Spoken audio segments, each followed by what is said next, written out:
Hello students. आज हम 10th की फिजिक्स का अपना टॉपिक लाइट वाला चैप्टर हम कर रहे हैं।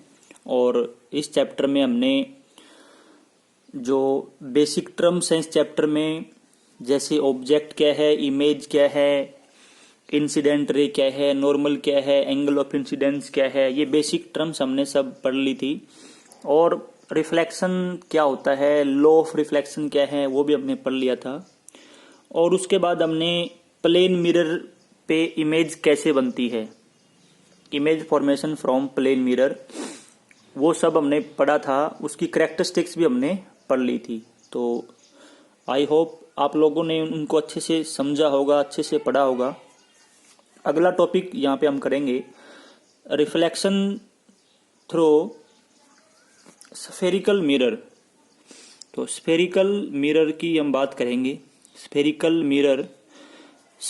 मिरर दो टाइप के होते हैं, एक कॉन्वेक्स मिरर और दूसरा कॉनकेव मिरर। तो स्फेरिकल मिरर को दो टाइप में डिवाइड करेंगे, convex mirror and concave mirror. तो वैसे हम पहले इनके बारे में बात कर चुके हैं, कॉन्वेक्स मिरर क्या होता है, कॉनकेव मिरर क्या होता है, इनकी डेफिनेशन भी मैंने आपको बताई थी। ठीक है, फिर भी एक बार इसको क्विकली कर लेते हैं। कॉन्वेक्स मिरर वो मिरर है, एक वो रिफ्लेक्टिंग सरफेस है, मतलब ऐसा मिरर है जिसमें रिफ्लेक्टिंग सरफेस क्या होता है, रिफ्लेक्टिंग सरफेस जो है, रिफ्लेक्टिंग सरफेस कर्व्ड आउटवर्ड, बाहर की तरफ होता है। जैसे अगर मैं यहाँ इसको बनाऊं कि ये मान लो आपका स्फेरिकल सरफेस है कोई, तो अगर रिफ्लेक्टिंग सरफेस बाहर वाला है, अंदर वाले पे पॉलिशिंग कर दी और बाहर वाला क्या बन गया, रिफ्लेक्टिंग सरफेस, तो ये हो गया आपका कॉन्वेक्स। ठीक है, this is convex mirror.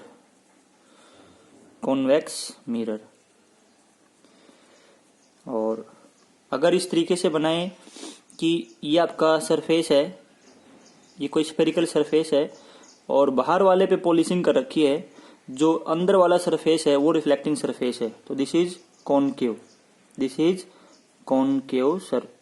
Mirror, इसको बोलेंगे कॉनकेव मिरर। ठीक है, तो जो कॉन्वेक्स मिरर है, कैसे इसको, कॉन्वेक्स मिरर की डेफिनेशन क्या बताएंगे, देखो। Convex mirror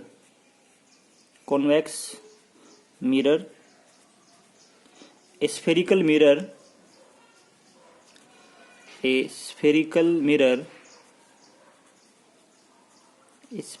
mirror in which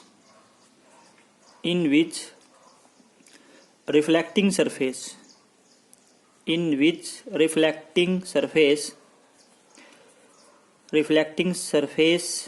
is curved outward, ऐसा स्फेरिकल मिरर जिसमें रिफ्लेक्टिंग सरफेस बाहर की तरफ बेंड हो रखा हो, बाहर की तरफ निकला हुआ हो, कर्व्ड हो, उसको बोलते हैं कॉन्वेक्स मिरर। और दूसरा आपका है कॉनकेव। तो व्हाट इज कॉनकेव मिरर, कैसे डिफाइन करेंगे इसको। A spherical mirror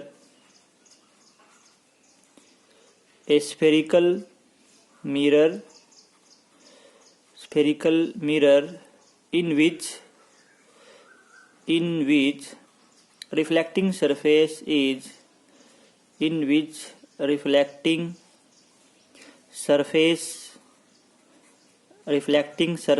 is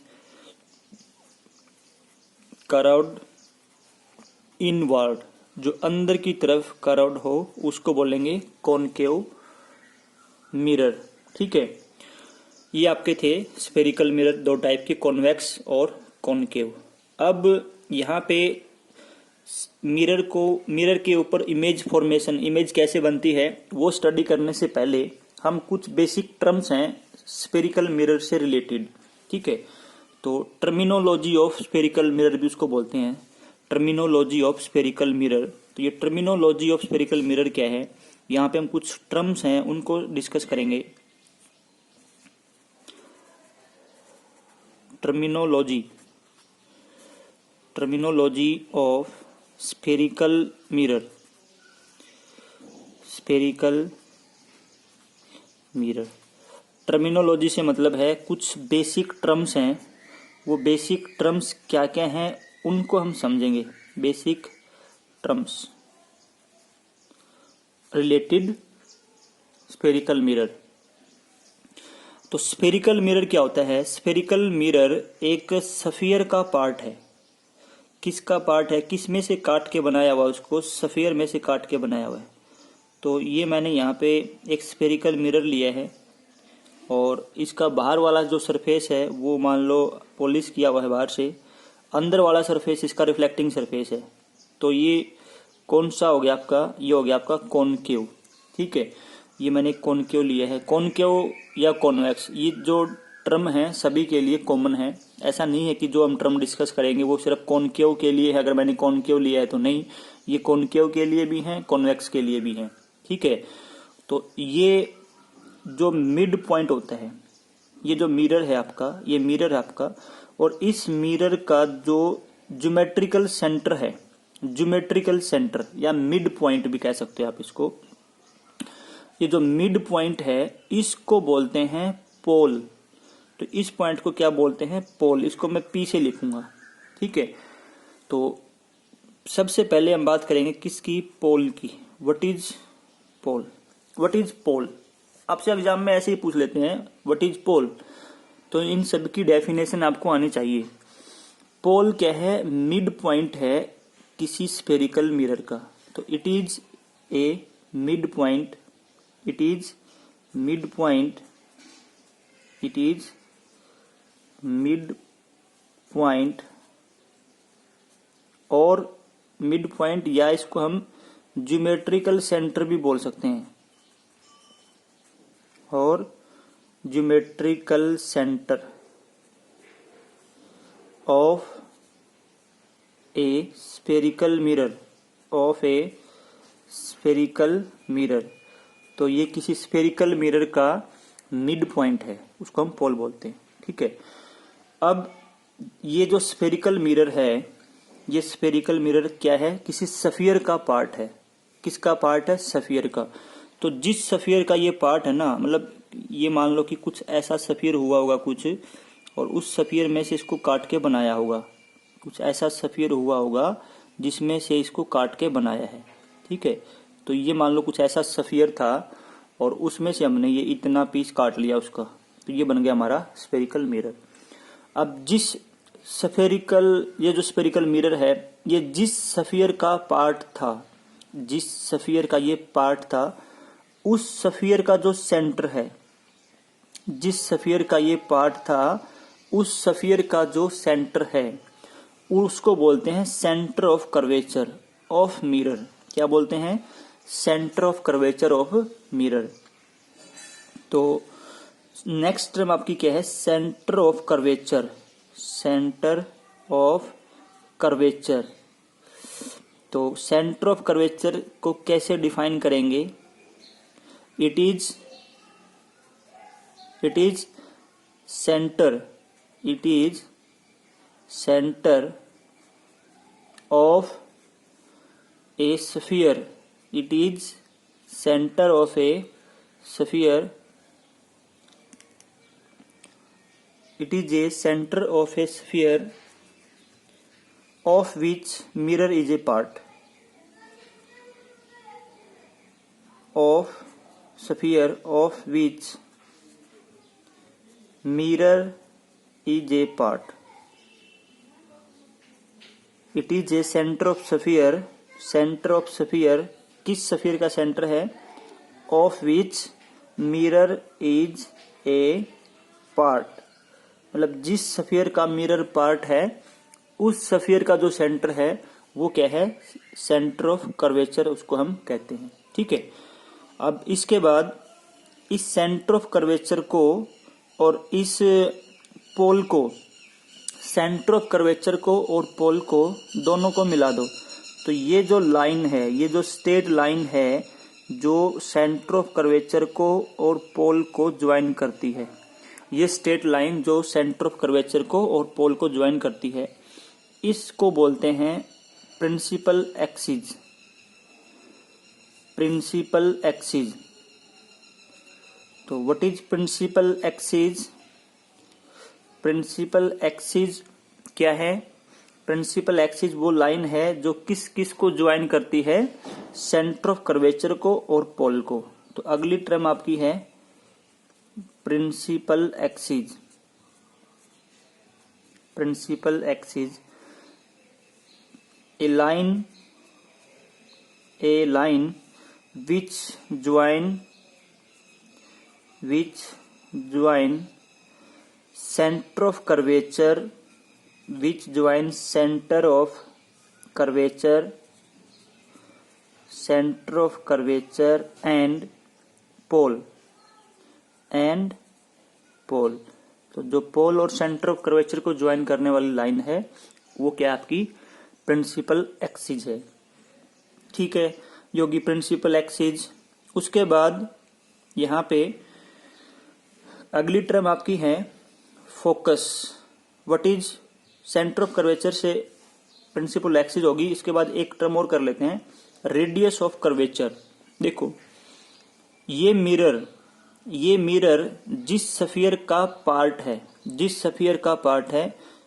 उस सफियर का जो रेडियस है, तो कौन सा रेडियस हो गया यहाँ पे, ये जो रेडियस है, ये जो डिस्टेंस है, ये हो गया इसका सफियर का रेडियस, जिस सफियर का ये मिरर पार्ट है, इसको बोलते हैं radius of curvature. Radius of curvature. तो अगली टर्म क्या आपकी रेडियस ऑफ कर्वेचर। तो what is radius of curvature? Radius of curvature, radius of curvature, it is radius of a sphere। radius of a sphere, it is radius of a sphere of which mirror is a part। मतलब उस sphere का radius है जिस sphere का ये mirror part है। ठीक है, ये हो गया रेडियस ऑफ कर्वेचर।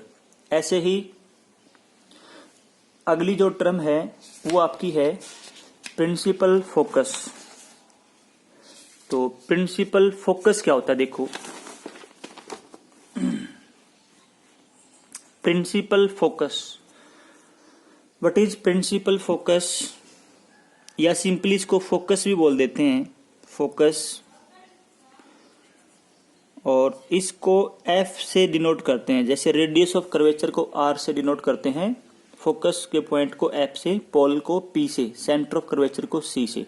ठीक है, तो फोकस क्या होता है? देखो ये हमारा मिरर था, उसको मैं यहां ड्रा कर देता हूं। ये हमारा स्फेरिकल मिरर था। ठीक है, और बाहर से इसकी पॉलिशिंग कर रखी थी, कॉनकेव मिरर हमने लिया था। ये इसकी प्रिंसिपल एक्सिस थी, दिस इज प्रिंसिपल एक्सिस। अब अगर इसके ऊपर, इस मिरर के ऊपर जो इंसिडेंट रेज हैं, अगर इंसिडेंट रेज प्रिंसिपल एक्सिस के पैरेलल आए, अगर इंसिडेंट रे क्या हो, प्रिंसिपल एक्सिस के पैरेलल हों, जैसे ये दो रे मैंने ली यहाँ पे, ये क्या है, दोनों रे प्रिंसिपल एक्सिस के पैरेलल हैं। ठीक है, तो अगर रेज जो इंसिडेंट रेज हैं, अगर इंसिडेंट रेज प्रिंसिपल एक्सिस के पैरेलल होती हैं, तो आफ्टर रिफ्लेक्शन जब यहां से ये रिफ्लेक्ट होंगी तो ये दोनों रे एक पॉइंट पे जाके मिलेंगी। कहाँ मिलेंगी? एक पॉइंट पे जाके मिलेंगी। उस पॉइंट को हम क्या बोलते हैं? उस पॉइंट को हम फोकस बोलते हैं। तो फिर से मैं रिपीट करूंगा इसको, it is a point, focus क्या है? It is a point, it is a point on principal axis, on principal axis, it is a point on principal axis on principal axis where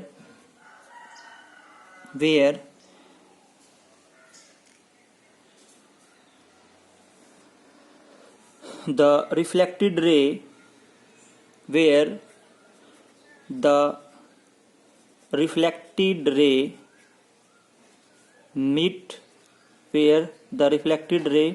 meets or appears to meet after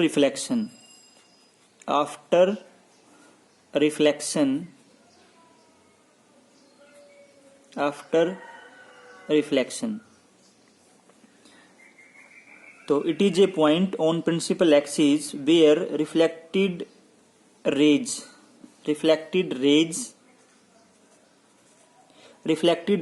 meet or appears to meet on principal axis which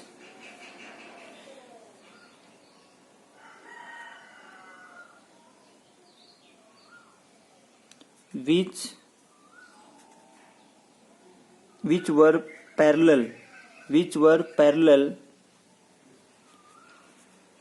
to principal axis before reflection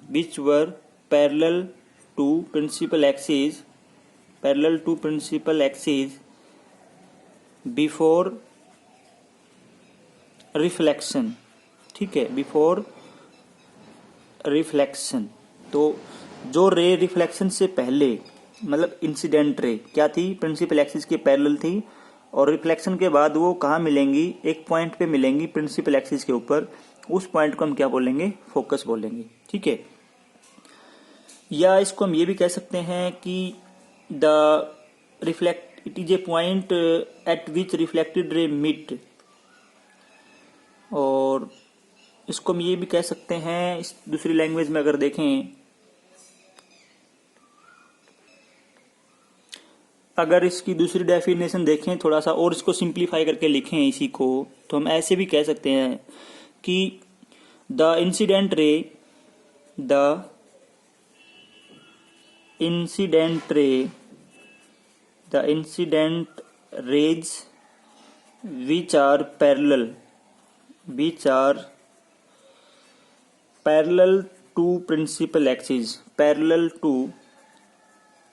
which are parallel to principal axis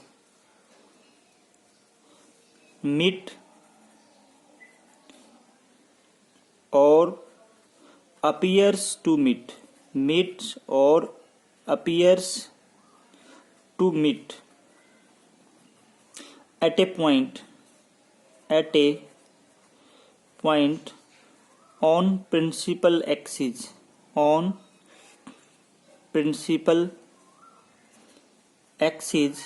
after reflection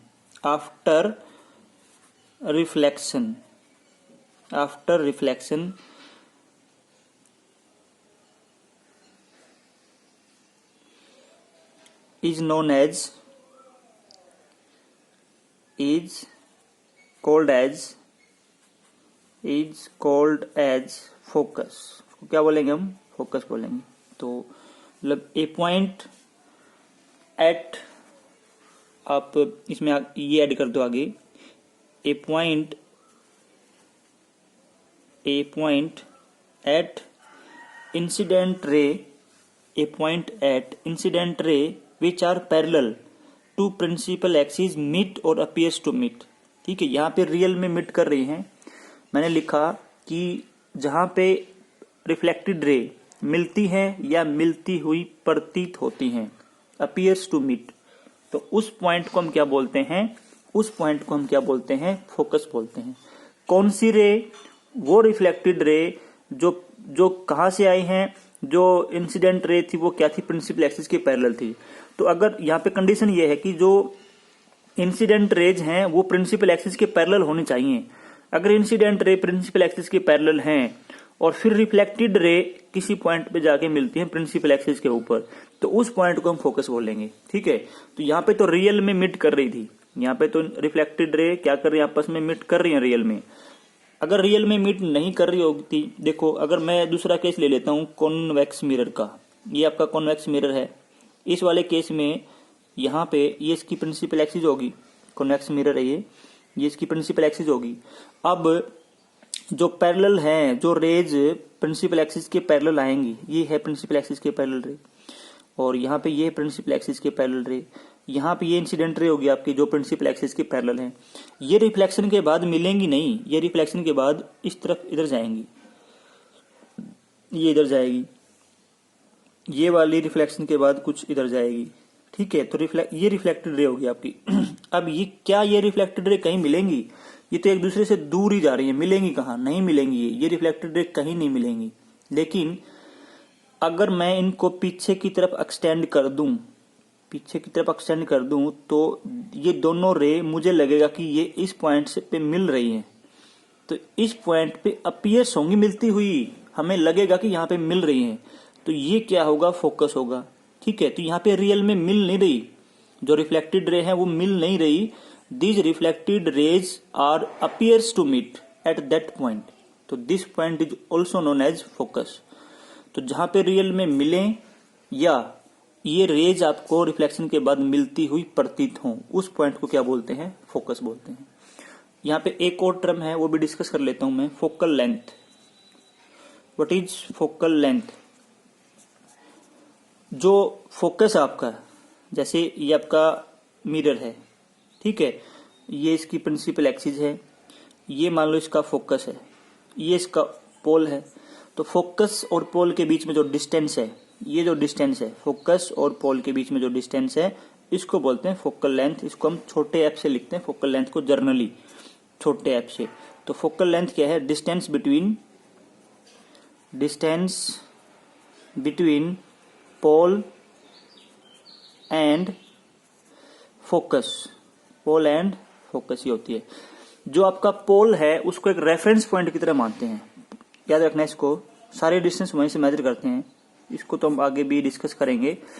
तो यहां तक ये जो basic terms हैं इनको आपको अच्छे से समझना है, अच्छे से याद रखना है, लिख के देखना है इसको। Thank you.